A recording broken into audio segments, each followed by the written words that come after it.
Bienvenidos a Trono de Dios Maranatá. Continuamos con la formación intelectual, académica, catequética, eclesial, católica de este canal Trono de Dios Maranatá, que por fin vuelve a estar dentro del seno de la Iglesia en comunión con el Papa Francisco y toda la jerarquía santa que el Señor ha escogido para guiar la barca de Pedro en este momento de la historia. Y vamos a proseguir con esta formación maravillosa dentro de lo que es la experiencia religiosa, también dentro de la psicología, vista como una ciencia que ayuda después a vivir la fe católica, la fe como virtud teologal, y estas virtudes cardenales, pues de algún modo, ¿no? La templanza, la fortaleza, la justicia, la prudencia, pues también es una amalgama dentro de esta psique, de esta ley natural, de esta antropología natural, que necesita después ser visitada, como no, y inundada y traspasada y perfeccionada por la gracia de Dios, por la ley sobrenatural, la ley divina. Pero vamos a seguir y bueno, damos una pincelada a la palabra santísima de Cristo. In nomine Patris et Filii et Spiritus Sancti. Amén. Ave María, gratia plena Dominus tecum, benedicta tu in mulieribus, et benedictus fructus ventris tui, Iesu. Santa María, Mater Dei, ora pro nobis peccatoribus, nunc et in hora mortis nostre. Amén. Pues esto para que los demonios huyan por completo y abran el corazón también a aquellos que van a escuchar esta lección, esta catequesis, esta reflexión católica acerca de la conversión. Estamos en el punto de la conversión y las resistencias. Pero antes quería simplemente ver que el Evangelio siempre nos habla de la conversión y el Señor nos dice que tenemos que tener ceñida la cintura y encendidas las lámparas. Dice, vosotros estad como los que aguardan a que su señor vuelva de la boda para abrirle apenas venga y llame. ¿Y cómo se le abre al Señor? Estando en vela, es decir, orando. Y una manera de orar, ¿cuál es? Formarse. La formación católica entra dentro de la experiencia de la oración cristiana.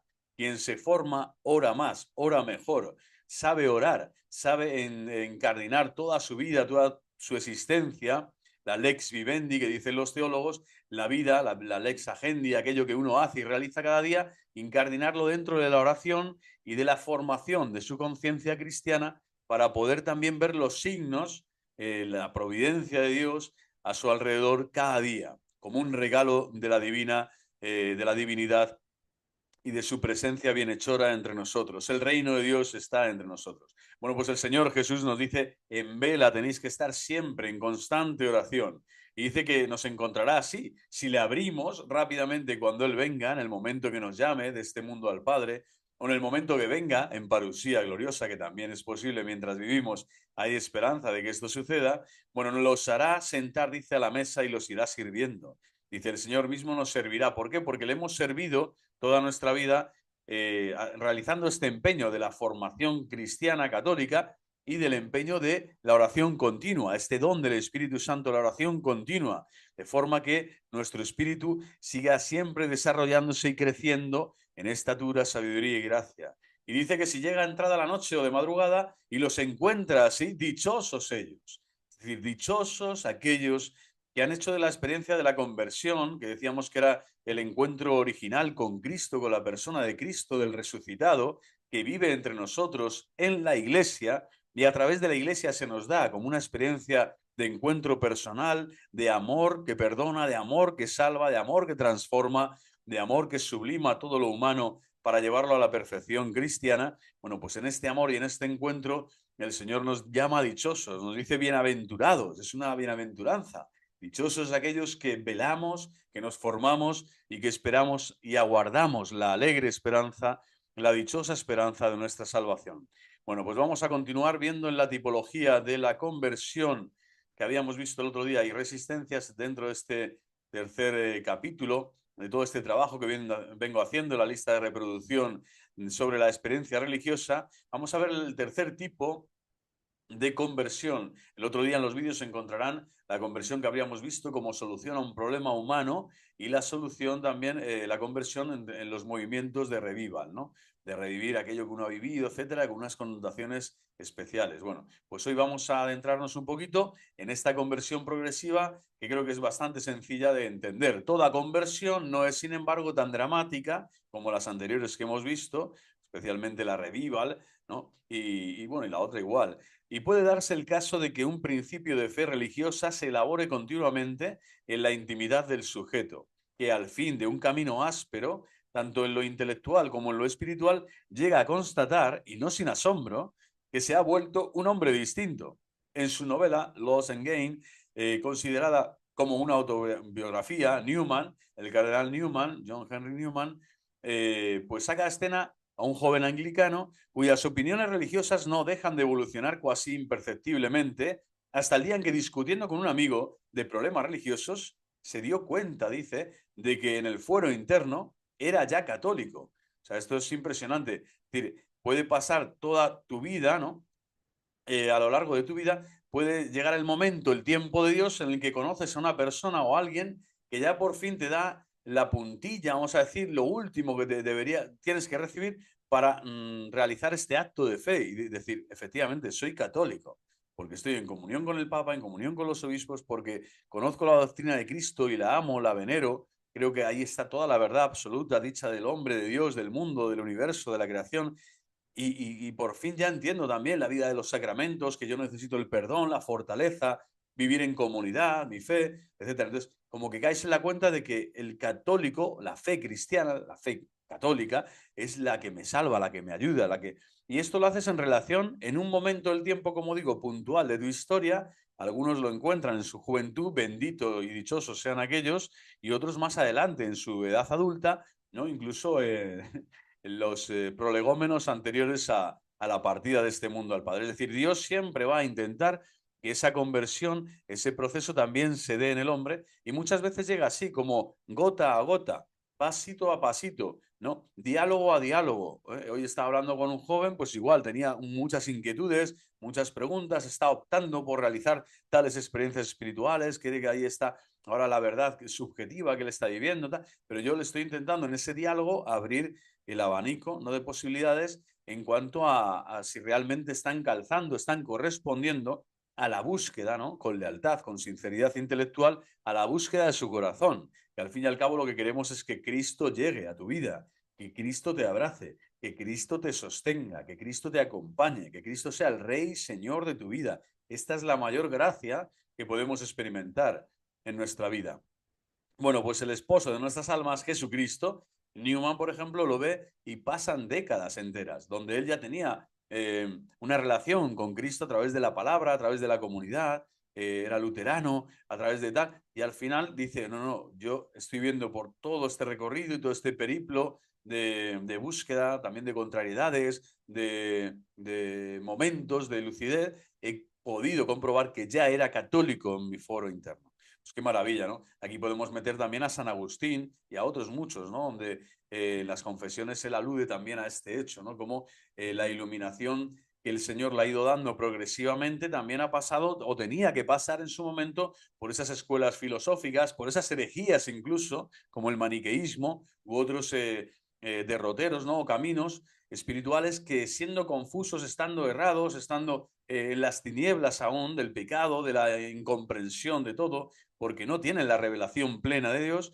pues al final eran caminos o senderos que le iban a llevar a ese encuentro definitivo con Cristo, a ese bautismo, a ese escuchar esa predicación de San Ambrosio en Milán y ser bautizado allí, ¿no? Yo tuve el placer de estar allí orando y llorando, ¿eh? Porque te dan ganas de realmente, hay una unción especial en Milán cuando uno va a visitar el baptisterio, donde fue San Agustín bautizado, donde escuchaba la predicación de San Ambrosio de Milán, y grandes hombres de iglesia han sido también, han realizado previamente un camino como hombres paganos, como hombres que todavía no se habían encontrado con la verdad. Bueno, pues esto sería un tercer tipo dentro de la tipología de conversión y se le llama progresiva, ¿no? Es uno de los modos o maneras que se le puede llamar, ¿no? Tomando el esquema de Penido, dice aquí, bueno, un autor, un psicólogo, podemos decir que hay una destrucción y reestructuración de la síntesis mental y que ha ocurrido simultáneamente en un doble proceso activado por un solo principio inmanente. El solo principio inmanente es el horizonte de la deseabilidad, es decir, que Dios me habita y al mismo tiempo me trasciende, pero mi deseo está en encontrarme con la verdad, en buscar la verdad. Yo quiero hallar la verdad de las cosas y quiero tener esa certidumbre y quiero tener esa posesión de la verdad, ¿no? Que no me limita en absoluto ni me deja en la ignorancia, en la necedad, en el pecado, en la muerte, en el sinsentido. Y entonces toda esta vanidad del mundo, que es lo que te ofrece el sinsentido, pues al final hay como un principio inmanente que es esa búsqueda de verdad y ocurre esto que el Señor es como que dentro, poco a poco de ti, va destruyendo lo antiguo, el hombre viejo va pasando, ¿no? Se va desvistiendo, ¿no? Se va corrompiendo el hombre viejo y nace ese hombre nuevo, ¿no? En términos psicológicos, esta reestructuración de la síntesis mental, es decir, hay una metanoia que en griego significa cambio de mente, una modificación, ¿no? En tus principios, en tus valores, en aquello que ahora orienta toda tu vida, en esa opción existencial para tomar decisiones en lo que tú deseas, en lo que das más valor y por lo que das y entregas la vida. Bueno, pues es curioso, ¿no? En esta conversión progresiva que puede durar unos años o unas décadas, ¿no? O unos meses quizás, bueno, uno encuentra, ¿no? Como que va pasando de un sitio a otro de forma suave, sin grandes dramatismos, simplemente caes en la cuenta de que eureka, eureka, como decían los griegos, he caído en la cuenta. Por fin, ¿no? Me estoy enterando y asumo en mi mente y en mi corazón, en lo más profundo de mi conciencia, que ahora soy diferente, soy distinto. Y la fe católica reestructura toda mi personalidad. Y esto es maravilloso, o sea, sigues siendo la misma persona, pero tu personalidad se modifica, cambia, y cambia con muchísimos resortes nuevos, con muchísimas, ¿cómo decir?, oportunidades nuevas, con muchísimas amenazas y muchísimas flecos sueltos de relativismo, de incoherencia, etcétera, que se van desechando, se tiran a la basura, ¿no? Porque ahora todo lo considero basura con tal de alcanzar a Cristo y el conocimiento de Cristo como Señor de mi vida.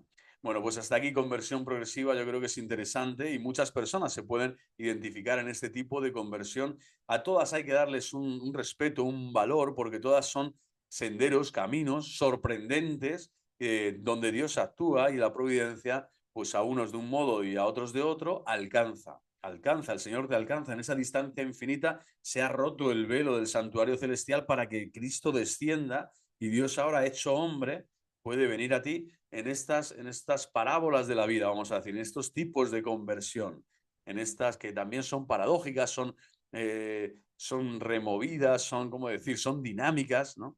Y son progresivas, la mayoría o todas, ¿no? Son progresivas porque la conversión, como digo, también es un camino, no termina hasta que expiras de este mundo y vas, ¿no? Al juicio particular de Dios. Pasamos a la cuarta tipología, hay 5.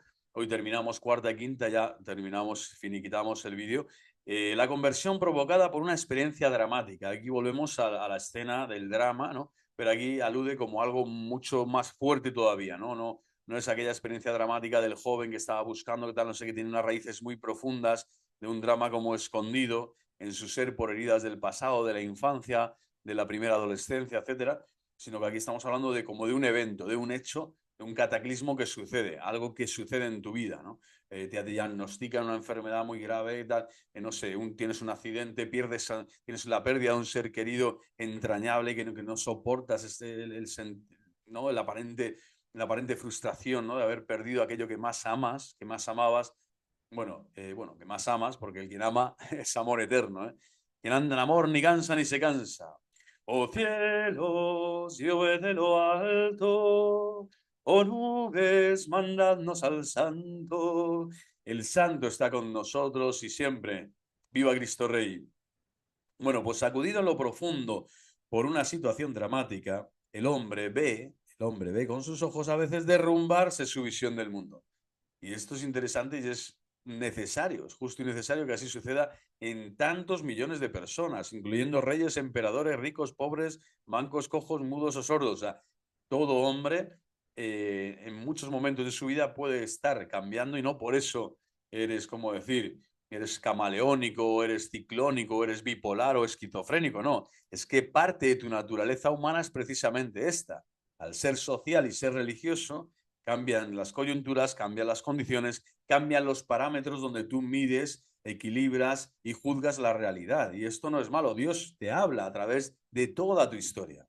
¿Qué sería de San Pablo si no hubiera sido eso? Educado en las escuelas de fariseos, haber crecido con ese celo en el Señor, etc. Es decir, no sería San Pablo.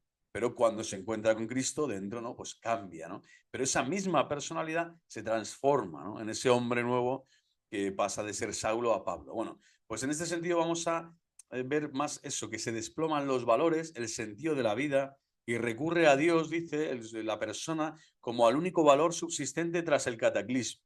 También puede ser un cataclismo natural, ¿eh? Que yo una vez estuve en el Salvador, en el país del Salvador, el único nombre, ¿no? Del Señor que salva, el único país que tiene este nombre tan precioso, El Salvador, Jesucristo, que ahora gracias a Dios está mucho mejor de lo que estaba cuando yo fui en el año 2000, pero es impresionante ver que eh, allí hubo un terremoto que acabó con la vida de miles de personas, ¿no? Y la inmensa mayoría de ellas pobres, ¿no? Viviendo ya en miseria, en unas situaciones muy difíciles, dramáticas, ¿no? A nivel, pues eso, a nivel familiar, a nivel de tantos niños, ¿no? De tanto abandono, tanta precariedad en todos los sentidos, ¿no? Y uno realmente ve la necesidad que tenemos de hermandad, de fraternidad y sobre todo de Dios, que Dios es el que aúna esfuerzos para que la comunión entre las personas, pues haga que la sociedad pueda ser solidaria, pueda ser subsidiaria, pueda realizar ese bien común que parte al final de sabernos hijos de Dios, de la dignidad de sabernos hijos de Dios. Bueno, pues un cataclismo puede ser, como digo, tipo natural, de tipo moral, de tipo existencial, algo que sucede a tu alrededor y que no comprendes bien. Bueno, el padre que pierda un hijo, pongo aquí, hay una experiencia también que tuve en Panamá y lo pongo aquí simplemente para aludir a ello un poquito, ¿no? Pero es verdad que fue algo parecido. Era un hombre que prácticamente no sabía ni santiguarse. No conocía, había quizá ido alguna vez de pequeño a algún templo, a alguna iglesia y apareció en Panamá, en un santuario de Portobelo, allí en Panamá, que estaba yo con un amigo sacerdote, Carlos, actual párroco de Nuestra Señora de la Inmaculada, de la Inmaculada Concepción, en la ciudad de Colón, una ciudad con muchos problemas, con mucha historia, detrás también de situaciones, ¿no? Y un terreno para evangelizar y llevar a Cristo siempre imponente, imponente, o sea, con muchísimas necesidades. Bueno, y allí, estando allí, se me acercó una persona a vez y quería entablar un diálogo, pero básicamente como confesarse, ¿no? Pero antes de la confesión sacramental, pues me hizo todo un prolegómeno, ¿no? Y básicamente me dio a entender eso, a su hijo lo habían asesinado y él sentía, tenía un sentimiento de culpabilidad que no se le podía, ¿no? Ir del corazón y la sensación que tenía es que había perdido toda su vida, o sea, que ya todo lo material no importaba absolutamente nada. Y se conoce que es que este hombre pues no le había transmitido nunca la fe a su hijo. El mayor dolor que tenía este padre es que no había transmitido la fe a su hijo. De forma que su hijo hubiera podido, dice, como librarse, o sea, hubiera estado más precavido y se hubiera librado de verse metido como en un mundo donde la vanidad, el poder, el dinero, los lazos del maligno pues están a flor de piel, ¿no? En las esclusas de Panamá, el negocio a nivel mundial, no barcos que van y vienen, tal. Allí había una gran empresa, ¿no? Una de las empresas y la llevaba este hombre, ¿no? Bueno, pues como que dice, mira, yo le quise dar mucha educación para alcanzar estos hitos, estos eslabones profesionales, para tener estas riquezas, para tener riqueza acumulativa siempre de más, ¿no? Porque el rico siempre, pocos ricos son los que van al reino de los cielos, dice el Señor, y además pocos los que siendo ricos realmente comparten y reparten en justicia a los que están a su alrededor. Pero desde luego este hombre decía, ahora ya no me sirve de nada toda esta riqueza de este mundo, porque he perdido lo más grande, lo que yo consideraba el tesoro de mi vida. Pero tengo en mi corazón esa espina, ¿no? Y era un drama el que estaba viviendo. O sea, a mi hijo lo han asesinado y él se culpabilizaba de que parte de ese disparo, ¿no? De esas balas que le habían de forma brutal quitado la vida, pues él aludía a su responsabilidad, era como corresponsable, como si él hubiera sido el sicario de aquellos que le habían enviado, ¿no? Pues a que su hijo desapareciera de este mundo, ¿no? De forma tan brutal. Bueno, pues es un poco parecido, ¿no? Entonces ese hombre estaba buscando a Dios, buscaba sentido, buscaba de nuevo un reclamo de su alma, donde, ¿no? De profundis clamavit, ¿no? De lo más profundo del dolor, de la cruz, para buscar, ¿no? Y quizá ahí comenzaba ese periodo de su vida completamente, ¿no? Que ya es un antes y un después, es un parteaguas, en donde ese Nuevo Testamento, esa conversión provocada por una experiencia dramática, pues iniciaba su camino. Era una conversión que iniciaba su camino ahí, en ese punto tan doloroso, tan dramático, ¿no? En ese calvario existencial. Tales conversiones ponen en movimiento los procesos psíquicos y los movimientos religiosos estudiados a propósito de las situaciones límite.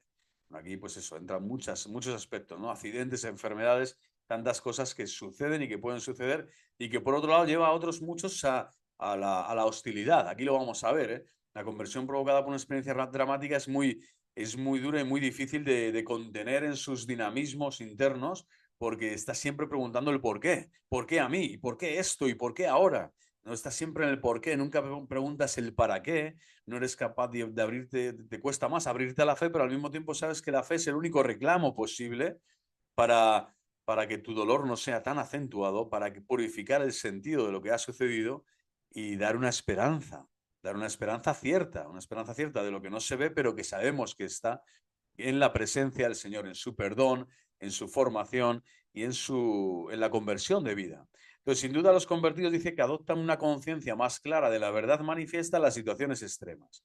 Esto es la indisponibilidad del hombre sobre su vida. O sea, no disponemos, pensamos, nos levantamos por la mañana y pensamos que nos merecemos un día más de vida, ¿no? O sea, que nos viene dado, que tenemos una naturaleza eterna, que somos Dios, que somos dioses, ¿no?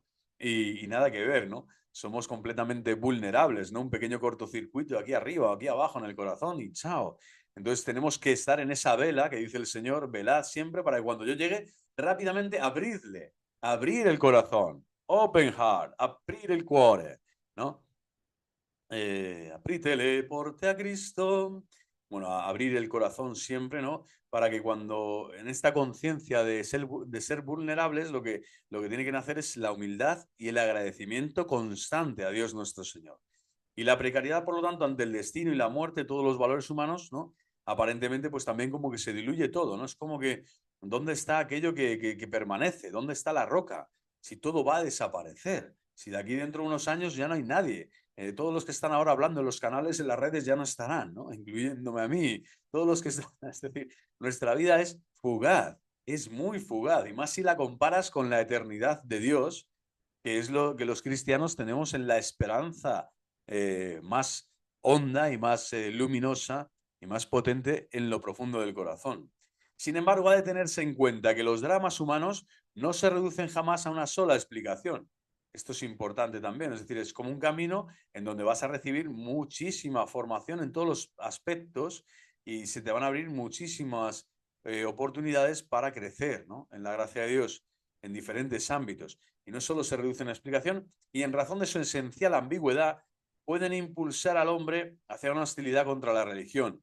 Es decir, aquí, al ser algo muy complejo, el hecho de por qué ha sucedido esto y por qué a mí, el preguntarte por los porqués y no el para qué quiere Dios de mí ahora, o en qué he fallado para poder corregirme y poder ser ese padre que no le llegué a explicar a mi hijo realmente que la fe es lo más importante de este mundo, o que la oración es fundamental, o que la vida espiritual es el diamante, es la médula espinal de nuestra vida religiosa, bueno, pues ahora es ahí donde tienes que ir, ¿no? Pero al ser un evento dramático, lleno de ambigüedad también, donde otros te pueden dar otra explicación, no te ha pasado por esto, por lo otro, tal, pues ahora hay que vengarse, ahora hay que guardar rencor, ahora no hay que perdonar jamás, ahora hay que, no sé, hacer algo, movilizarse, hay una causa detrás de esto.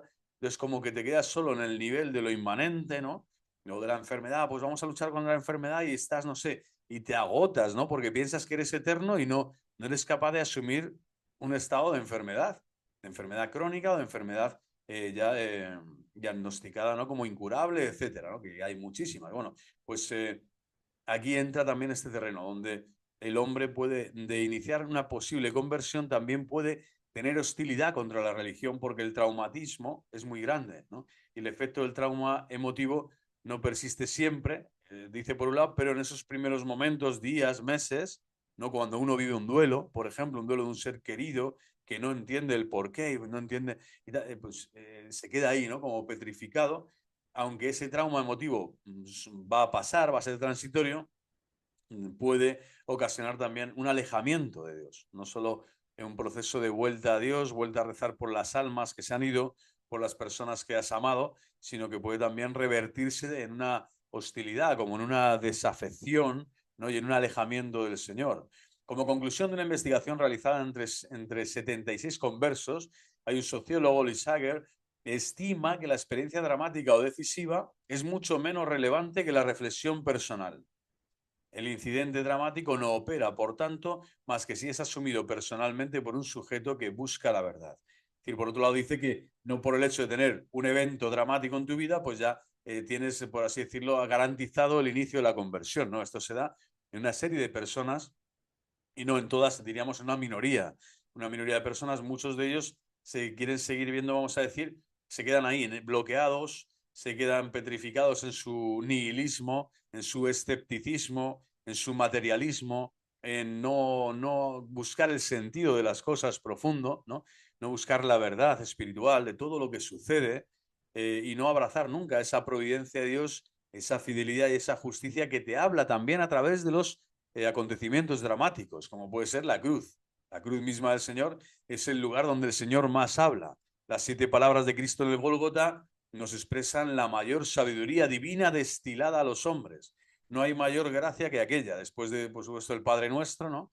Y este es mi Hijo amado, escucharle. Hic filius meus dilectus meus. Aquí está mi amado, escuchadle.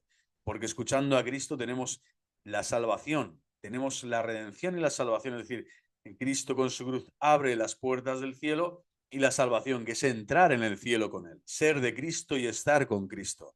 Con estos dones uno los recibe también dentro de esta experiencia de lo dramático, pero dice que no opera en muchos sujetos, ¿no? Y que sin embargo la reflexión personal es un poco lo que es lo anterior, ¿no? Es como más relevante, que es la parte esta que hemos dicho, la conversión progresiva.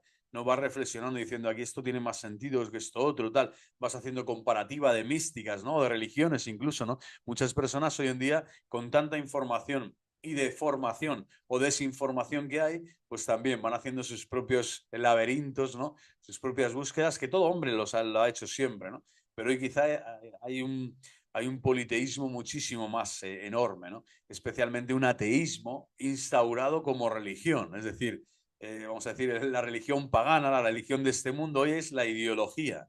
Toda ideología y todo lobby, allí está Satanás reinando. Entonces, cuando tú solo tratas con las personas y hablas con las personas solo de eso y no tratas directamente de las cosas de Dios, de las cosas sagradas, de lo espiritual, de lo que es netamente religioso, en ese diálogo interreligioso también con otras religiones, otras culturas, probablemente te acabes perdiendo en el magma, en el torbellino, en el huracán de este mundo y te pierdas para siempre, pensando que tienes un sentimiento de pertenencia, una experiencia fantástica de comunidad o lo que tú quieras, pero donde no estás tocando a Dios. Dios te va a seguir buscando, pero en esa ideología y en esos lobbies jamás vas a encontrar la belleza plena de la revelación cristiana y tampoco esa reflexión, por eso digo, la reflexión te puede llevar, cuando es una reflexión sincera, siempre te va a acercar a lo divino, porque ahí está, ¿no? La razón topa con su culmen y se abre a la religiosidad. Cuando se pregunta el porqué de las cosas con totalidad, en la respuesta más profunda y exhaustiva, cuando tú te preguntas el porqué de las cosas sucede esto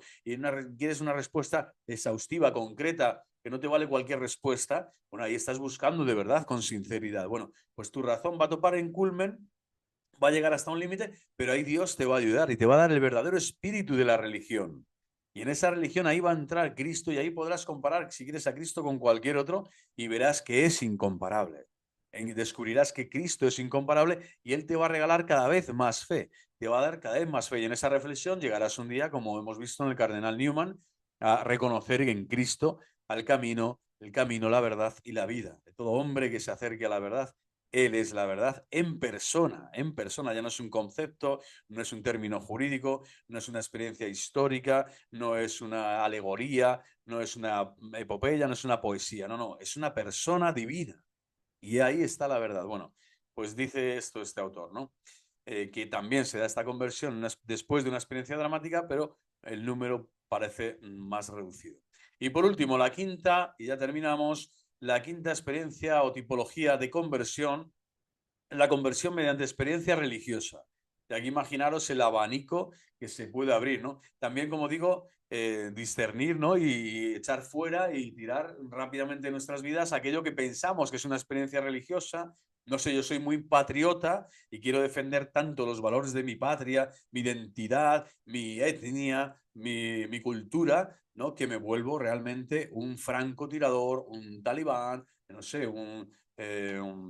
sí, un homicida de mi hermano, un homicida, ¿no? Y un suicida también de mi propia realidad católica, porque el católico tiene que estar realmente, ¿no?, en esa experiencia de tener no solo un DNI, documento nacional de identidad aquí en España, sino de tener sobre todo la carta de ciudadanía eterna.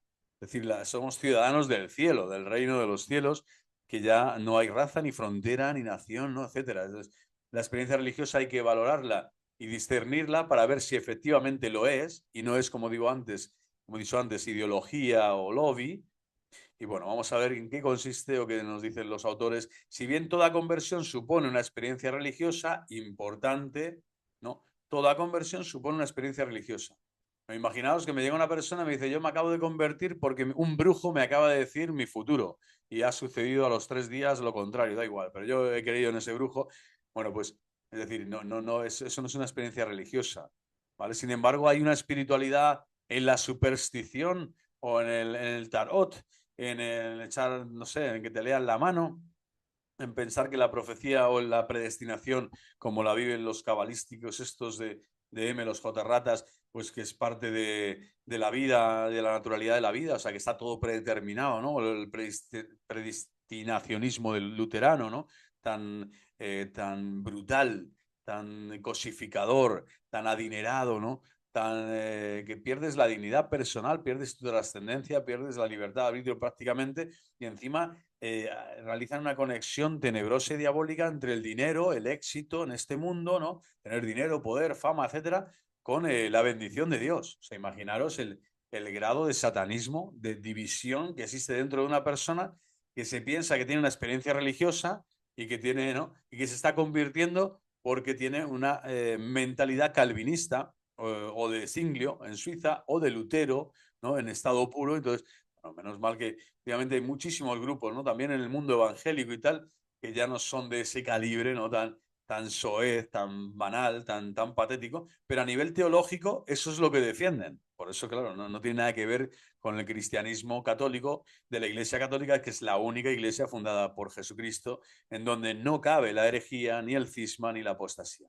Bueno, pues toda conversión supone una experiencia religiosa. Vamos a ver qué tipo de experiencia es. Creemos deber aislar un tipo de conversión en cuyos orígenes se encuentra una experiencia propiamente religiosa, determinante del sentido de la adhesión consecutiva. Es decir, no es una persona que haya tenido un trauma en su antropología, vamos a decir, en su psique, de la infancia tal, que todos lo tenemos, todos estamos en algún modo desequilibrados, pero aquí está aludiendo a esto, ¿no? Que lo que más va a resaltar es la experiencia religiosa como tal. Yo he tenido un encuentro vivo con Cristo en la Eucaristía el pasado jueves, en la parroquia tal, en el templo tal, a la hora tal, ¿no? Yo entré allí y fue fulminante. Cristo me habló, Cristo me dijo, Cristo me invitó, Cristo me llamó a hacer algo y sentí la potencia de su palabra y la potencia de su acción, de su Espíritu Santo en mí, porque soy criatura suya, me reconocí allí como criatura suya, Cristo me llamó, hay una conversión. Es una persona que va a lo mejor ahí porque le han invitado unos amigos o porque ya tenía un deseo de estar en un sitio tranquilo y rezar un poco o tal. O sea, estaba como un poco ahí buscando y de repente hay una conversión, hay un evento religioso, ¿no?, místico. También puede haber un sueño, ¿eh?, un sueño fortísimo de que impacta al afecto y tal, y lo interpreta, ¿no?, la persona, el paciente de Dios, el sujeto, lo interpreta como una cirugía del Espíritu Santo, como algo divino que viene y que dice, ¿no? O algo, yo que sé, un exorcismo, participar en un exorcismo, ir invitado, haberte confesado, ver tal, pero estás ahí como, no eres que seas, y te convierte, ¿no?, de forma definitiva ya, tener la experiencia de cómo Cristo vence siempre, imperat, Christus vincit, Christus imperat, y Satanás está completamente sometido, ¿no?, ante el nombre de Cristo. Bueno, y eso le puede a uno ya repercutir para siempre porque es una experiencia concreta religiosa. Una sanación también, pedir la intercesión, estás en el hospital y pides la intercesión a Santa Teresa, ¿no?, de Jesús, a Santa Teresa de Calcuta, a Juan Pablo II, ¿no? Y allí así sucede, ¿no? Y en Brasil llama a una persona a la Santa Sede diciendo, oye, que he recibido esta gracia celestial, me he encomendado a San José María Escrivá, me he encomendado a Santa Teresa de Calcuta, me he encomendado hoy a tal hora, y es que los médicos me han dicho a la hora siguiente que no tengo nada, o sea, que ha desaparecido todo aquello que había, ¿no? Es decir, así se comprueban también los hechos de forma irrefutable de algo que ha afectado a la persona Y es una experiencia religiosa sin duda alguna, ¿no? La imposición de manos, una buena confesión, etcétera, ¿no? Uno parece que está convertido, ¿no? O que ya estás convertido por el hecho de haber recibido el sacramento del bautismo o de ir a la misa dominical, y no, no, el Señor llega un momento que te puede tirar del caballo y después te vas a montar en otro caballo y después te va a volver a tirar del caballo y después te vas a montar en otro y al final vas a decir, no, no quiero montarme ni en un pony, quiero ir como el Señor, con sandalias, con lo mínimo, el bastón, la alforja, aunque el Señor me dice que ni eso, que no lleve ni sandalias, ni bastón, ni nada para comer, porque solo tengo que decir paz a vosotros y vengo en nombre del Señor, como humilde franciscano, ¿no? Con San Francisco de Asís, ¿no? Descalzo y por los montes, hablando con las bestias, es decir, como anonadándote para que tu vida espiritual y tu experiencia religiosa sea realmente eso, católica, humilde, valorando siempre, ¿no? Y constatando la acción potentísima del Espíritu Santo de Dios en tu vida. Bueno, pues esto os lo deseo a mí, a vosotros, a todas las personas que amo, ¿no? Ojalá caminemos así siempre, ¿no? En esa. Pero dice eso, la adhesión viene después, ¿no? Primero viene esa experiencia y después la adhesión a la persona de Cristo, a Dios, ¿no? En este sentido, a través de Jesucristo. Y la presencia de Dios se manifiesta súbitamente, forma no imperante, y por sí misma como un valor radicalmente nuevo. O sea, es algo que uno, aunque haya ido muchas veces a misa, uno haya estado muchas veces, no sé, peregrinando, o nunca, ¿no? Si eres uno ¿no? Que estás neonato, vamos a decir, que estás naciendo, que estás realizando un catecumenado para prepararte a recibir el bautismo, para prepararte a recibir el sacramento de la confirmación. Bueno, pues ahí hay algo nuevo completamente que se abre en esa experiencia concreta religiosa y te va a llegar después a tomar unas determinaciones, una decisión determinada, como San Ignacio de Loyola, ¿no? Para comenzar a caminar, peregrino, ¿no? Peregrino solo y a pie, ¿no? Hasta Tarrasa, después hasta Tierra Santa, después hasta Roma, después a Italia, después a Francia, es decir, a Alcalá de Henares, es decir, impresionante, ¿no? Lo que Dios desde un lecho, desde una cama, a un soldado medio moribundo y tal, y medio despierto, pero que comienza a leer la palabra de Dios y al final esa experiencia sublime, ¿no?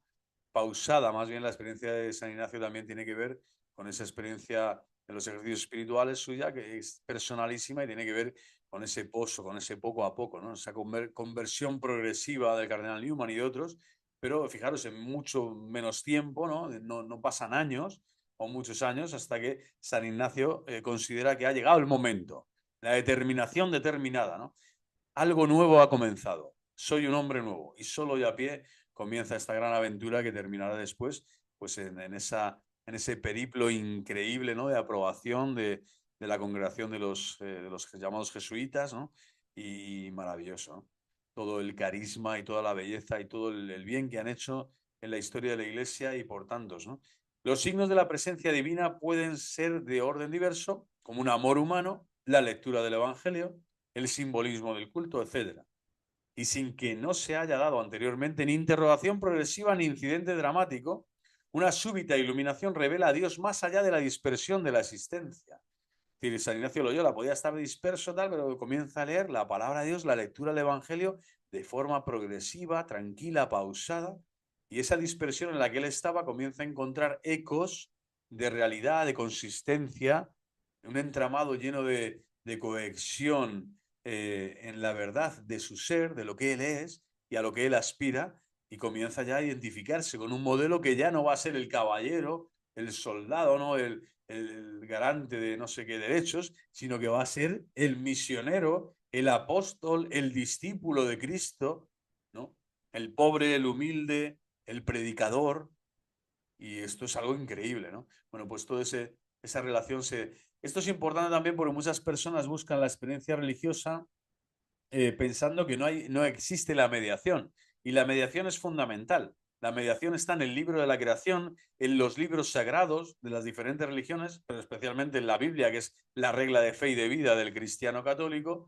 Y después está, por supuesto, en el libro de la liturgia, el simbolismo que tiene la liturgia, los actos litúrgicos de culto a Dios. Ahí Dios se manifiesta siempre de forma increíble. Bueno, pues esa iluminación la recibimos siempre a través de mediaciones, hablando con personas, Por eso la fe se transmite de viva voz y por eso es necesario predicar y por eso yo realizo estos vídeos, porque si yo esto a mí mismo me lo puedo decir, pero yo lo quiero anunciar. Anuncio gaudium vobis, que el Señor existe, amor ipse noticia est. Que el Señor existe, que el Señor realiza el milagro de la vida, que el Señor nos acompaña y que el amor se hace noticia, el amor se hace conocimiento. Amor ipse noticia est. Y este amor del Señor lo transmite no de forma solo directa a nuestra conciencia, a nuestro corazón, en el Espíritu Santo que ha sido derramado, sino a través de la comunidad de la Iglesia. Por lo tanto, hay una mediación que es la Iglesia, hay una mediación que son los padres, el clero, los predicadores, las familias. Hay una mediación que es ese simbolismo, ese ritual, este sacramento, esta iniciación, este camino que estoy realizando de fe. Hay una iluminación en esa amistad con esta persona que me ha llevado a comprender mejor este aspecto de mi fe, este aspecto de... Es decir, es maravilloso, ¿no? El Evangelio, uno por mucho que lo lea durante toda su vida, no solo es que no lo aprendes de memoria, sino que es que no lo haces vida, porque el Evangelio se hace vida cada día, entonces nunca se contiene, nunca es como decía el niño Noas en aquella anécdota de San Agustín, ¿no? ¿Dónde está Dios aquí en el mar y tal? Bueno, ¿cómo vas a meter el océano, ¿no? Vas a meterlo en un hoyito de la arena, de la playa, ¿no? No puede, es imposible, ¿no? Entonces son insondables siempre los caminos del Señor, las riquezas del Señor, y como decía San Juan de la Cruz, también esas cavernas, ¿no? Llenas de tesoros, ¿no? Ingentes, que uno no deja de descubrir, de deleitarse en ellos y realmente reconocer que la inmensidad es un atributo divino. En esa inmensidad de riquezas están todas estas mediaciones. El Señor te puede hablar a través de un animal, de un evento histórico, de una persona, de una institución celebrando tal cosa, de una peregrinación de la naturaleza, o sea, de tantos factores, ¿no? En donde se da esa mediación. Pero por supuesto, a nivel religioso, los directos y fundamentales son la palabra de Dios, la comunidad, la vida comunitaria y por lo tanto la liturgia y el amor humano, es decir, en el sentido literal, o sea, amar al prójimo como a ti mismo desde Dios, ¿no? Ahí vas a descubrir en los hermanos que están dentro de esa misma comunidad también que son mediación para ti, ¿no? Por eso, verbum Dei, el verbo de Dios se predica, ¿no?